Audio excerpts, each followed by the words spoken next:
제가 감기 몸살이 와서 목소리가 조금 잠겨 있습니다. 양해를 해주시면 좋겠고요.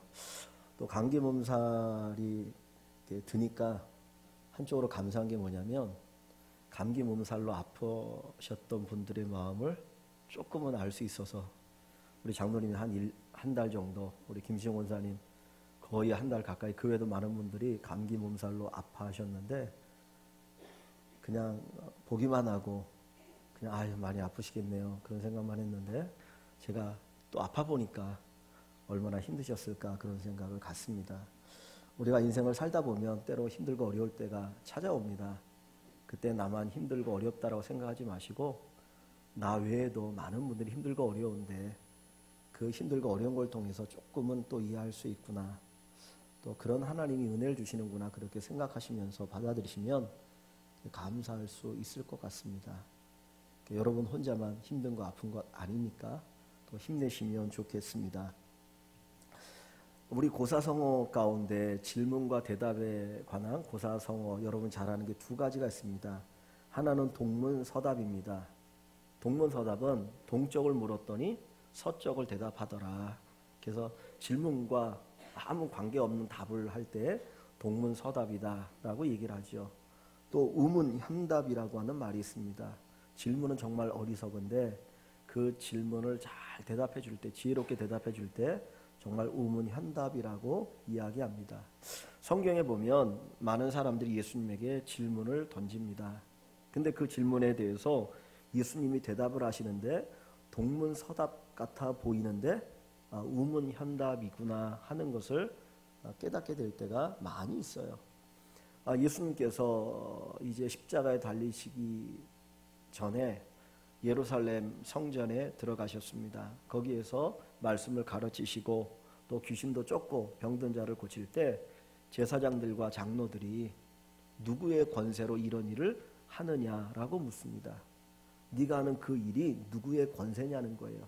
그때 주님께서 답을 하시는데 세례 요한의 세례가 누구의 권세로 이루어졌느냐? 하늘의 권세냐? 사람들의 권세냐? 세례 요한이 요단강에서 세례를 많이 주었거든요.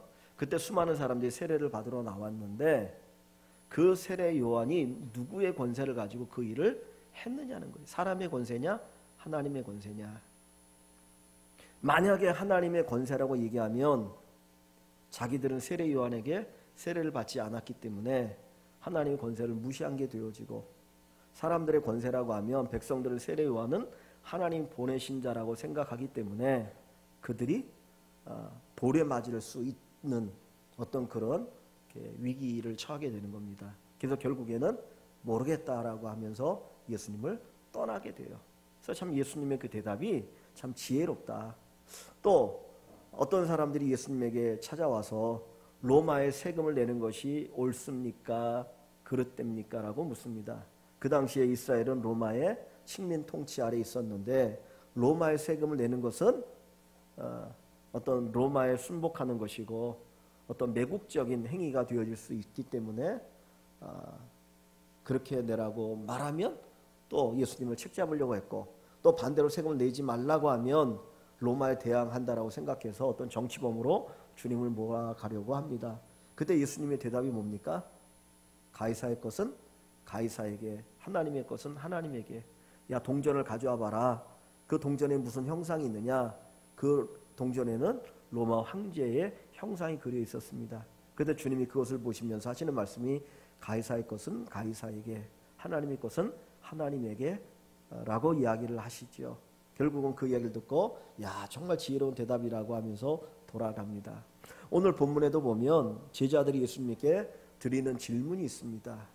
이스라엘 나라의 회복이 언제입니까? 라고 하는 질문을 던집니다. 그 6절 말씀에 보면 그들이 모였을 때 예수님이 이제 승천하시기 위해서 바로 그 직전인데 제자들이 함께 주님과 더불어 모여 있습니다.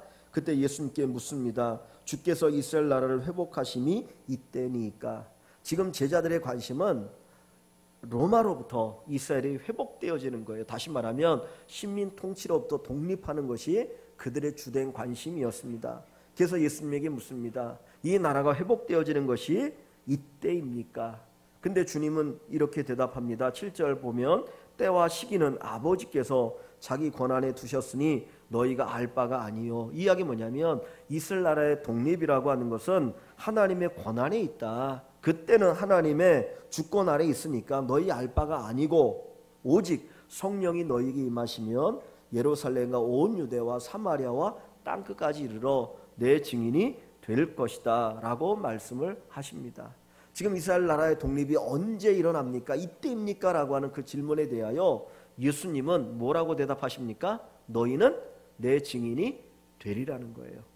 이 말씀을 보면 정말 이스라엘 나라의 회복은 언제 일어나느냐, 무엇을 통해 일어나느냐, 그 제자들이 예수님의 증인이 될 때 일어난다는 겁니다. 나라가 회복하는 것과 증인이 되는 것은 어떻게 보면 관계가 없는 것처럼 보여요. 그런데 그들이 증인되어질 때 하나님께서 회복의 은혜를 주신다라고 말씀하고 있습니다. 요즘 민간요법인지 모르겠지만은 어떤 병을 고치기 위해서 쓰는 요법 가운데 오래전부터 있었던 것이 뭐냐면 수지침이죠.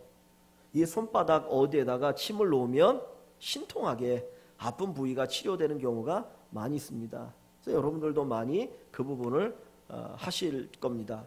또 한 가지는 이열요법이에요. 이 귀의 부위에 침을 놓거나 뭐를 붙이면 자극이 돼서 아픈 부분이 치료되는 경우가 있습니다. 근데 그냥 일반적으로 생각하면 손바닥에 침을 놓는 것과 내가 아픈 곳에 낫는 것이 무슨 관계가 있을까? 귀에다가 침을 놓는다고 해서 위가 낫는가? 잘 이해가 안 될 수 있는데 연결되어 있기 때문에 그것을 통해서 우리 아픈 부분이 치료되는 경우가 있습니다. 예수님의 증인되는 것과 회복되는 것이 아무 관계가 없는 것처럼 보이지만 저와 여러분들이 예수님의 증인의 삶을 살아갈 때 하나님께서 우리에게 치유와 회복의 은혜를 베풀어 주십니다. 그것이 놀라운 은혜라고 하는 거죠. 오늘 우리 사랑하는 성도 여러분들이 하나님의 증인이 되어서 하나님께서 여러분의 삶을 회복하시는, 여러분의 가정을 회복하시고 여러분의 마음을 회복하시고 여러분이 원하는 것들을 회복해 하시는 귀한 축복이 있기를 주의 이름으로 간절히 축원합니다. 여기 6절에는 이스라엘 나라의 회복이 이때입니까 라고 묻습니다. 그런데 주님의 대답은 때와 시기는 아버지께서 자기 권한에 두셨다 그랬어요. 때를 물었는데 7절에는 때와 시기라고 하는 두 단어를 주님이 사용하고 계십니다. 여기 때라고 하는 단어는 그냥 일반적인 시간을 이야기합니다.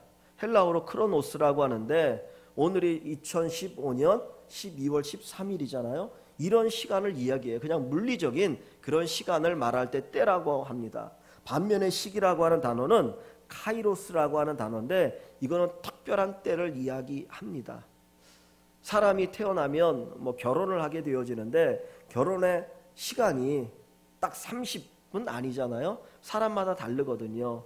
그 결혼의 때, 그럴 때 여기 본문에 있는 시기라고 하는 단어를 쓰는 겁니다. 어떤 그 사람에게 어떤 특별한 때를 시기라고 하는 카이로스라고 하는 단어를 쓰고 있습니다. 그러니까 하나님께서 이스라엘을 회복하는 시기는 어떤 특별한 때가 있다는 거예요. 즉 다시 말하면 하나님의 때에 하나님의 방법으로 이루어 나가십니다.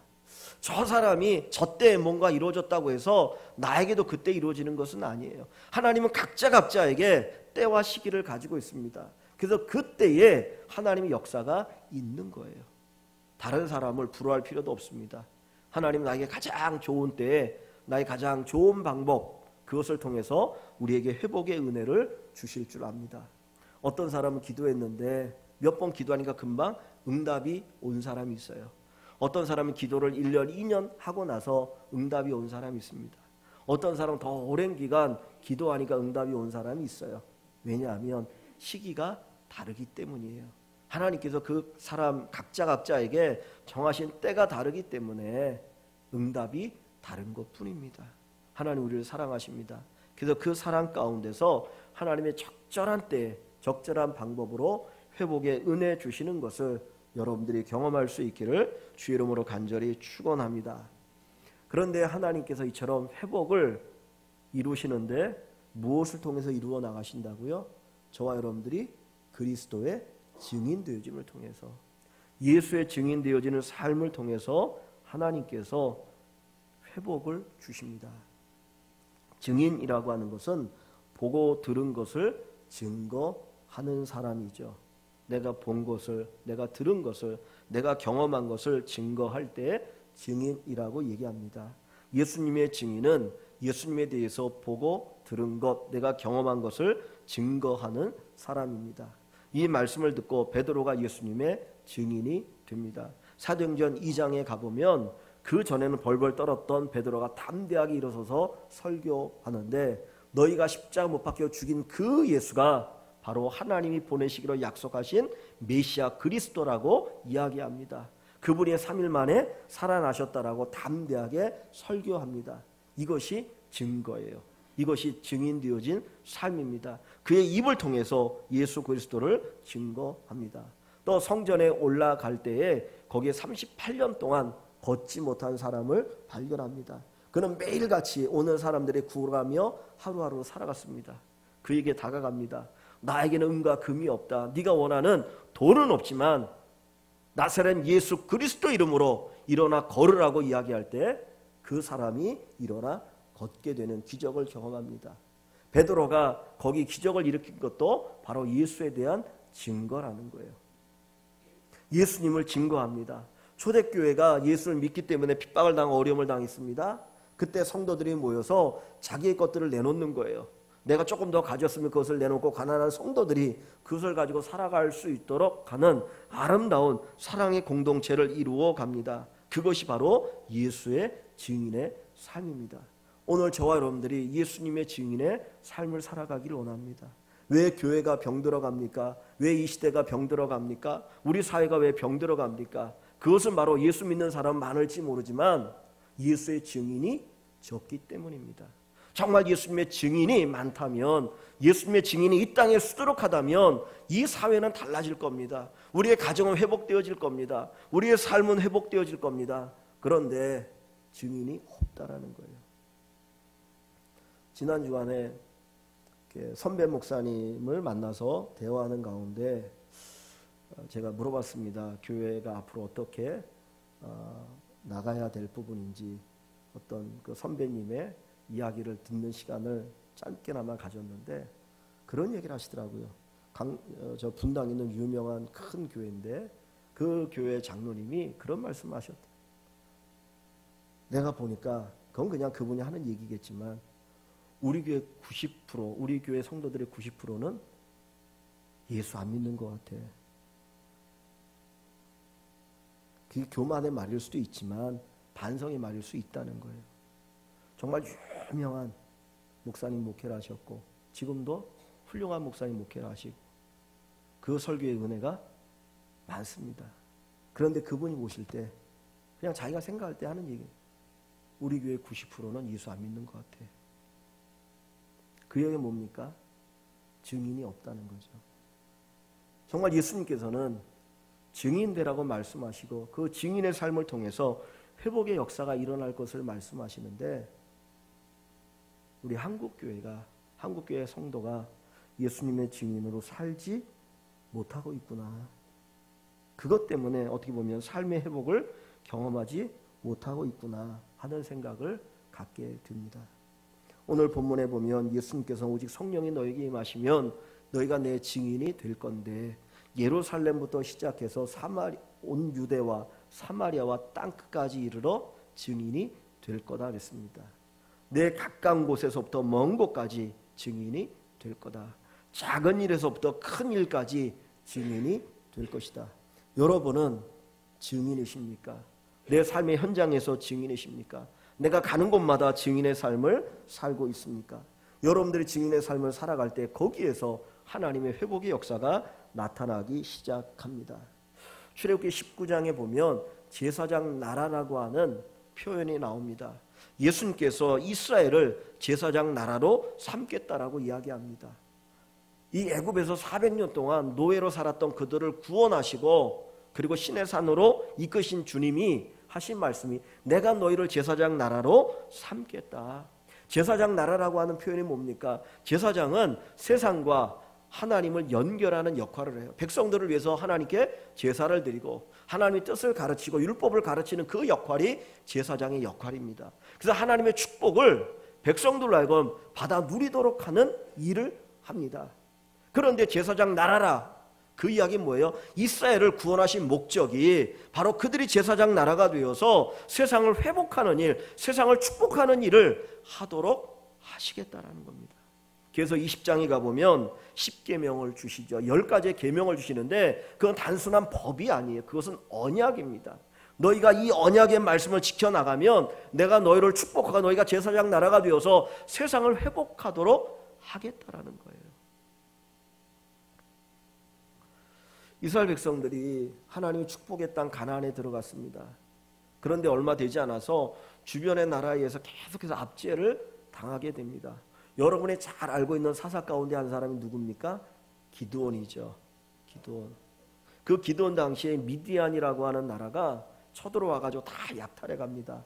그러니까 이 기드온도 추수 때가 되어서 이 탈곡을 해야 되는데 두려움이 있는 거예요. 또 빼앗기면 어떡하나. 그래서 그 산속 깊은 곳에 포도즙을 만드는 그 틀에 들어가서 몰래 타작을 할 정도였습니다. 근데 왜 이스라엘이 주변 나라에 대해서 이처럼 억압을 당하고 약탈을 당합니까?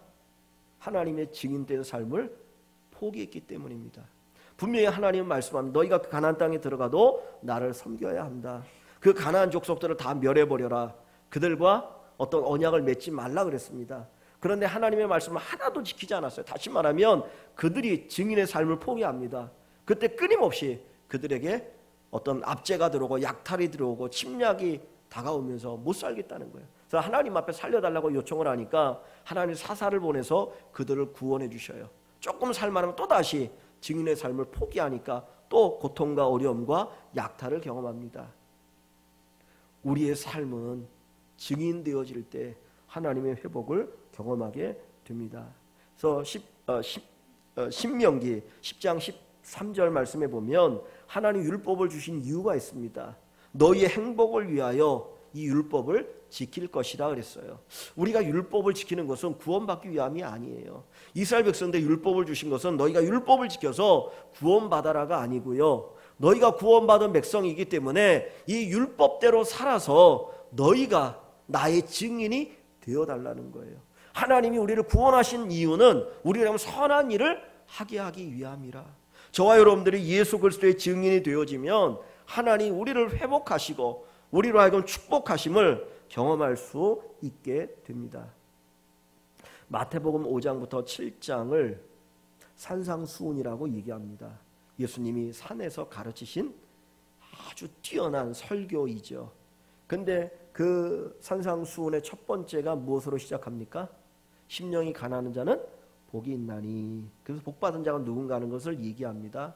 원래 헬라어 성경에는 복이 있나니 심령이 가난한 자는, 복이 있나니 애통하는 자는, 복이 있나니 의에 줄이고 목마른 자는, 그런 어떤 순서로 되어 있어요.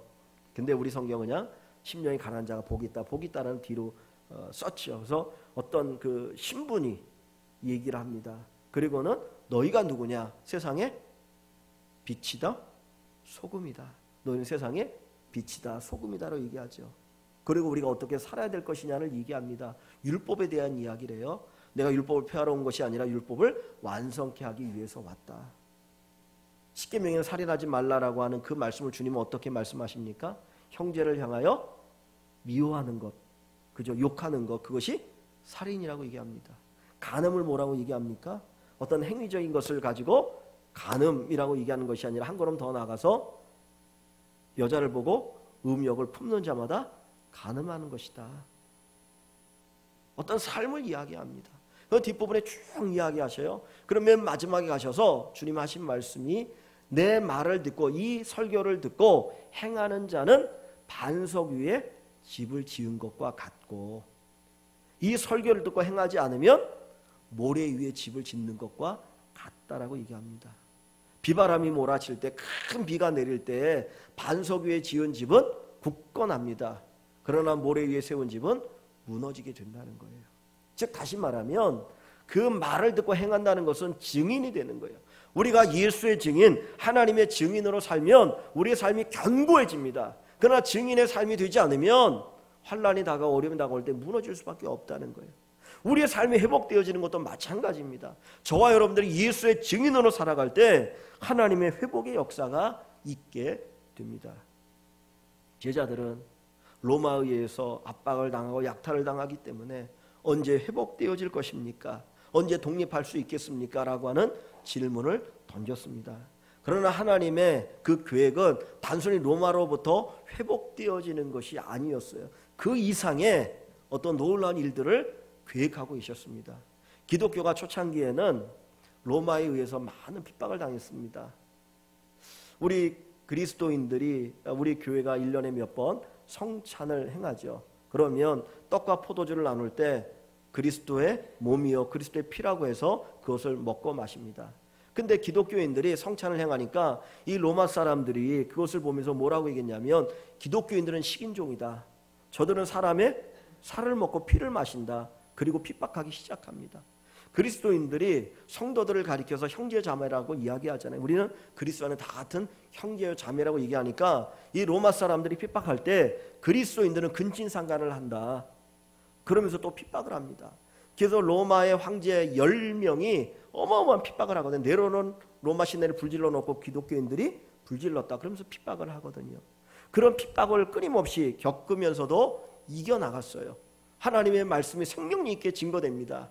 왜냐하면 그 초대교회 성도들이 증인의 삶을 살았기 때문이에요. 예수 믿는 것 때문에 핍박을 당합니다. 원형 경기장에서 이제 사자의 밥이 되기도 합니다. 사자와 그리스도인들을 싸우게 합니다. 당연히 사자가 이기죠. 그런 상황 속에서도 그리스도는 결코 예수를 부인하지 않았어요. 기꺼이 순교의 삶을 살게 됩니다. 그때 로마의 관리들 가운데 야 도대체 기독교인들은 왜 죽으면서도 자기들의 신을 부정하지 않느냐. 그리고 그것에 궁금하는 사람들이 생기게 되고 한 사람 두 사람 예수를 믿기 시작합니다. 그래서 결국 313년에 기독교가 공인이 되죠. 기독교는 사교가 아니다. 기독교를 공인해서 누구든지 예수를 믿어도 된다라고 이야기하죠. 그리고 380년에는 국교가 됩니다. 우리나라에서 기독교를 국교로 한다. 다 예수를 믿어라. 이 제자들은 로마로부터 이스라엘이 회복되어지는 것, 독립하는 것만 생각했습니다. 그런데 하나님의 계획은 그게 아니에요. 단순히 독립하는 것이 아니라 기독교를 통해서 로마가 변화되게 하기를 원하셨다라는 거예요. 우리는 이런 생각을 가지고 살아갑니다. 내가 너무 힘들고 어려우니까 단순히 그 어려움만 떠났으면 좋겠다. 그런데 하나님은 그게 아닙니다. 우리의 삶이 세상을 향해서 영향을 끼치게 하는 거예요. 교회가 세상을 영향을 끼치게 하는 겁니다. 세상을 바꾸는 겁니다. 얼마나 놀라운 일들입니까?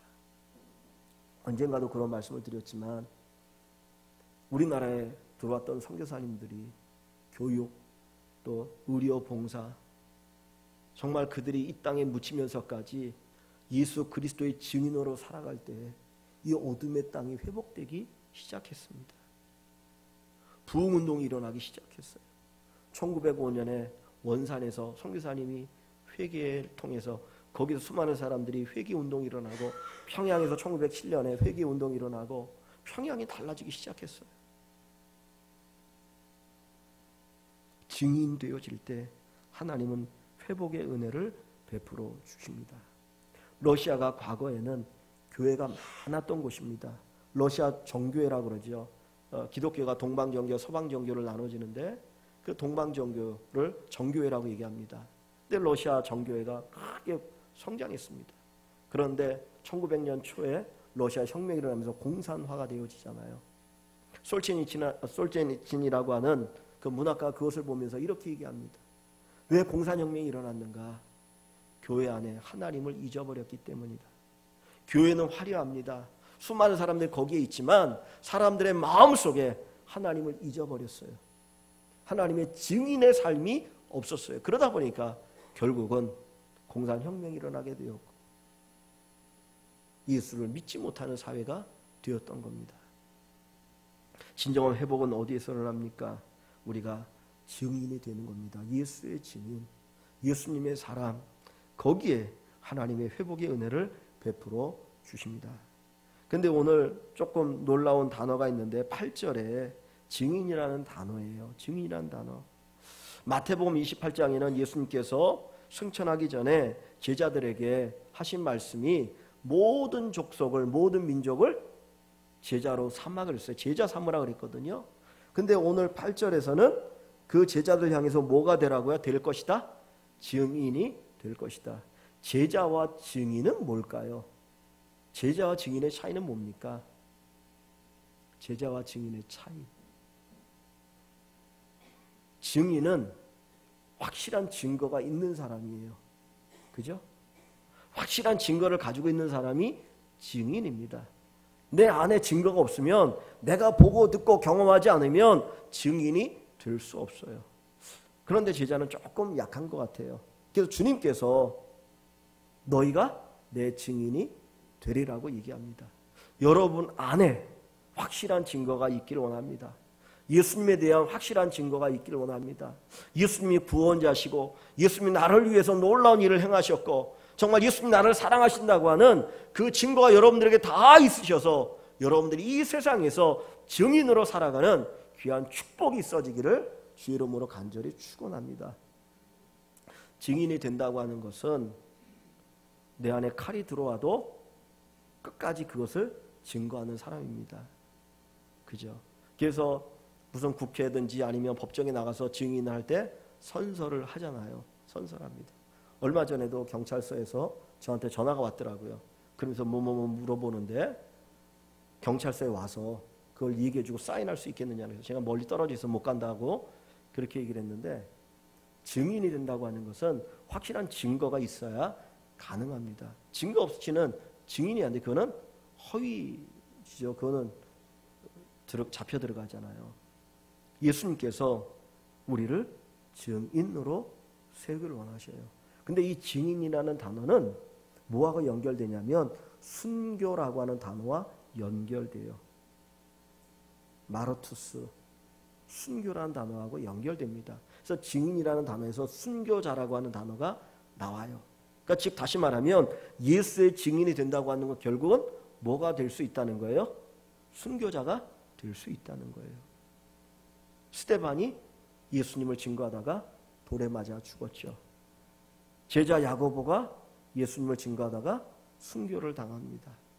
초대교회가 예수님을 증거하다가 순교를 당합니다.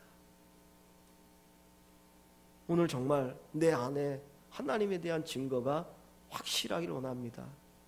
정말 그분이 나의 구세주다. 그분이 나의 하나님이다. 그분으로 인하여 내가 살고 있다라고 하는 그 증거가 있어서 여러분들이 세상에 나가서 담대하게 얘기할 수 있으면 좋겠습니다. 베드로가 그렇게 담대할 수 있었던 것은 그 안에 증거가 있었기 때문이에요. 전에는 예수님을 부인했던 베드로였잖아요. 죽음이 무서워 숨었던 베드로였잖아요.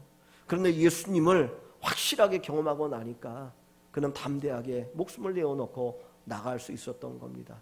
그래서 그가 옥에 갇혔고 손 다리에 착고에 차였지만 그는 내일 죽음을 맞이할 순간이었지만 결국 두려워하지 않고 코를 골면서 잠을 잘 정도였습니다. 천사가 와서 그를 구하려고 하는데 흔들어도 안 깨요. 그러니까 발로 차버립니다. 일어나라고. 그렇게 잘 수 있을까요? 네, 증거가 있었기 때문이에요. 우리가 예수의 증인으로 살아가면 하나님이 우리를 책임져 주십니다. 여러분들이 예수님의 증인이 되어서 하나님이 여러분의 삶을 회복해 하심을 경험할 수 있기를 원합니다. 그런데 증인은 무엇으로 가능합니까? 8절에 보면 오직 성령이 너희에게 임하시면. 오늘 우리의 삶 속에서 예수 그리스도를 경험하는 것은 무엇을 통해서 가능해요? 성령 하나님으로 가능합니다. 예수님, 육신을 입으신 예수님은 2000년 전에 이 땅에 오셨다가 승천하셨어요. 그런데 지금 우리의 삶 속에서 예수님을 경험하는 건 뭘로 가능합니까? 성령님으로 가능합니다. 그분이 능력으로 우리 안에 역사하십니다. 그래서 우리는 증인이 될 수 있는 겁니다. 그래서 제자들에게 성령을 기다리라고, 성령을 받으라고 말씀하셨고 성령이 임하시는 이유가 바로 여기에 있어요. 오늘 우리 성도님들이 성령 충만하길 원합니다. 정말 성령으로 무장하길 원합니다. 성령이 여러분 안에 거하셔서 여러분의 마음을 움직이시고 여러분 안에 증거를 주시고 확신을 주시고 내가 예수 믿고 나는 구원받았다. 그 담대함이 있는 그런 귀한 은혜와 축복이 있어지기를 소원합니다. 성령의 충만한 교회, 땅끝까지 증인되어지는 교회, 그 안에는 회복의 역사가 있더라고요. 그래서 어떤 교회를 보면 정말 회복의 은혜를 많이 누리는 교회가 있어요. 하나님께서 많은 은혜를 주셔서 정말 내가 힘들고 어려웠는데 내 삶이 이렇게 달라졌습니다. 내 삶이 이렇게 달라졌습니다. 간증이 차고 넘치는 분들이 있더라고요. 우리 교회가 그런 교회가 되길 원합니다. 정말 내가 예수를 믿고 나서 내 삶이 이렇게 달라졌습니다. 내 마음이 회복되었습니다. 내 건강이 회복되었습니다. 우리의 가정이 회복되었습니다. 나의 모든 것들이 회복되었습니다. 정말 내가 예수 만난 것이 내 인생의 최고의 축복이었습니다. 그런 고백이 있기를 원합니다. 성탄절 앞에 현수막 제목이 뭡니까? 이름이 이 세상의 최고의 선물 예수 그리스도. 정말 그런가요? 정말 여러분 인생의 최고의 선물이 예수 그리스도입니까? 담대하게 고백할 수 있으면 좋겠습니다. 내 인생의 최고의 선물은 예수 그리스도입니다. 나는 예수로 삽니다. 예수 때문에 복받았습니다. 예수 때문에 내 인생이 회복되었습니다. 이런 고백과 간증이 있는 우리 귀한 성도님들 다 되시기를 주님의 이름으로 간절히 축원합니다.